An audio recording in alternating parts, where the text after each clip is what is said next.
Alors, bonjour chers souscripteurs de la vraie droite, deuxième vidéo de la semaine qui vous est réservée. J'ai décidé de vous parler de quelqu'un que je connais bien et depuis longtemps, qui s'appelle Mike Borowski. Donc pour ceux qui ne le connaissent pas, le voilà.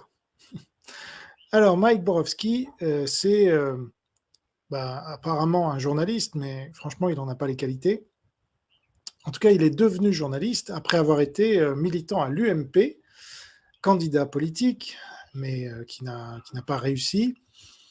Il était assez haut dans l'UMP. Ensuite, il a monté des associations, il a même milité avec moi. C'est pour ça que je le connais bien.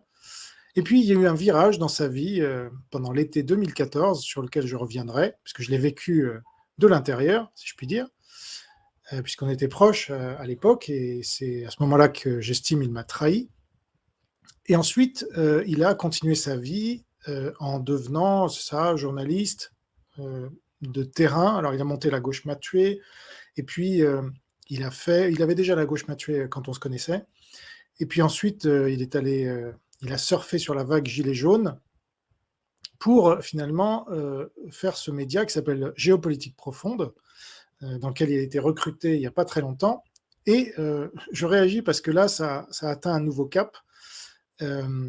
Puisqu'il vient, dans cette vidéo qu'il vient de faire il y a 2 jours, il vient d'interviewer un négationniste, Vincent Renoir. Donc, avec la loi Guesso, évidemment, c'est interdit d'être négationniste dans ce pays.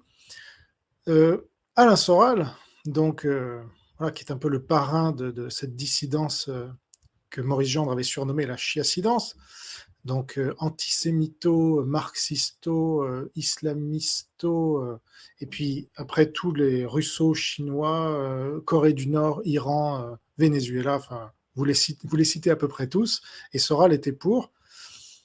Donc, et puis troisième invité, Juvin Brunet, tout fraîchement sorti de prison, enfin, ça fait déjà quelques mois, et ces trois-là étaient réunis pour la première fois sur un plateau autour de Mike Borowski. Alors, on le retrouve, celui-là, avec des gens qui appellent quasiment à l'insurrection, qui se lèvent contre l'État, mais en fait, on se rend compte qu'ils sont proches de puissances étrangères.